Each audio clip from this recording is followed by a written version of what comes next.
सबसे पहली नवरात्रि का व्रत किसने किया? उत्तर दीजिए।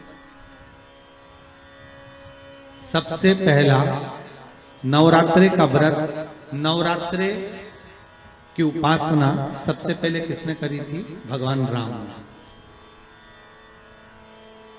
अश्विन के नवरात्रि में भगवान राम ने 9 दिन तक कलश की स्थापना कर लंकाधिपति रावण को मारने के लिए मां जगत जननी की आराधना की। भगवान राम ने मां जगत जननी की आराधना, मां जगदम्बा की आराधना।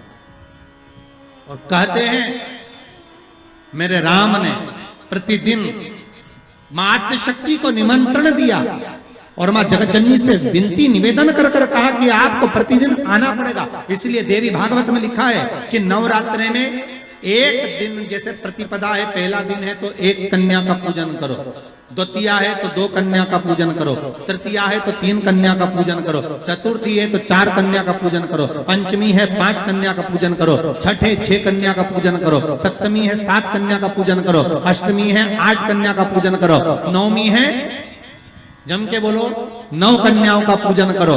और अगर इस तरह से आप पूजन नहीं कर सकते नवरात्रि में तो 9 कन्याओं का पूजन एक साथ या तो अष्टमी के दिन या नवमी के दिन कर दो, या मध्य में बीच में भी आप कर सकते हो एक साथ। पर अगर आपकी कोई कामना है, आपकी कोई इच्छा है, मालूम पड़े, जैसे कई लोग कहते हैं कि हमारी इच्छा है, हमारी वो मकान नहीं बिक रहा, या हमारी वो जमीन नहीं खरीदी जा रही, या हमारी कोई कंपनी नहीं डल रही, या हमारे काम में ये अड़चन आ रही है, तो नवरात्रि में 4 नवरात्रि में से किसी भी नवरात्रि में आप नियम बना लो कि एक कलश की स्थापना कर एक दिन में एक कन्या का पूजन कर उसको भोजन कराना, लाल वस्त्र देना, लाल चुनरी देना, दूसरे दिन में 2 कन्याओं का पूजन कर लाल वस्त्र ओढ़ाना, लाल चुनरी देना, तीसरे दिन में 3, चौथे दिन में 4, 5वें दिन में 5, ऐसे 7-9 दिन तक एक कन्याओं के क्रम को बढ़ाते आप उस पूजन का विधान प्रबल कर सकते।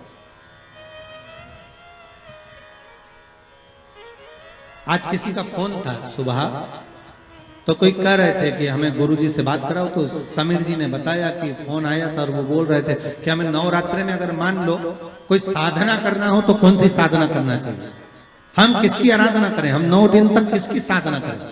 तो अगर बन सके तो देवी भागवत में सबसे सुंदर साधना यही है कि हम एक दिन में एक कन्या के चरण धोकर पूजन कर उस कन्या को भोजन कराकर उसका स्मरण करें।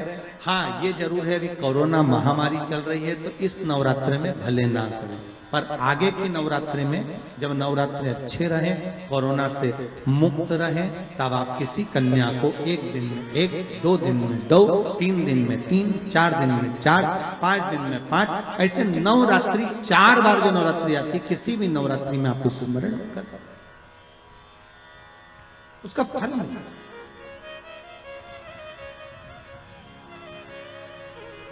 उसका फल होगा।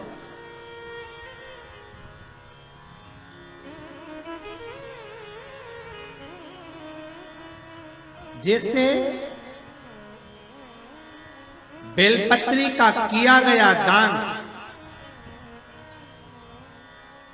छिन्न नहीं माना गया। किस चीज का दान? जम के बोलिए जरा। बेलपत्री। बेलपत्री का किया गया दान छिन्न दान नहीं है, समाप्ति नहीं होती। बेलपत्री अगर आपने कोई आपसे कहा जी तुम्हारे यहाँ बेलपत्री लगी है, जरा 8-10 दे दोगी क्या? बिल्कुल। और उससे कहो बेलपत्र तू मत तोड़, हम तोड़ कर देते, और अपने हाथ से बेलपत्र निकालकर उसको दो दान। ये छिन्न दान नहीं है, ये समाप्त नहीं होता। ये बेलपत्र का दान अविरल दान बढ़ता है।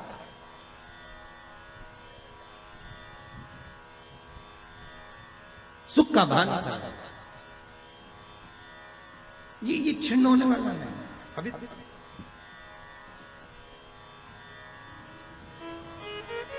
हम जजमानों को भी कई बार कहते हैं कि आप लोग तो बड़े धनभागी हो, शिव महापुराण की कथा जैसे अभी इस परिवार में हो रही है, हम तो इनसे भी कहेंगे कि आपके पूर्वजों का कोई पुण्य होगा। साफ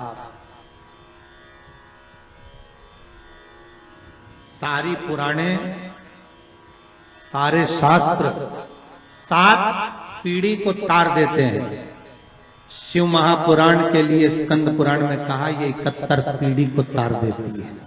71 पीढ़ी तर जाती है मात्र एक बार शिव शंकर की कथा का स्मरण करने पर, शिव महापुराण को श्रवण करने पर 71 पीढ़ी।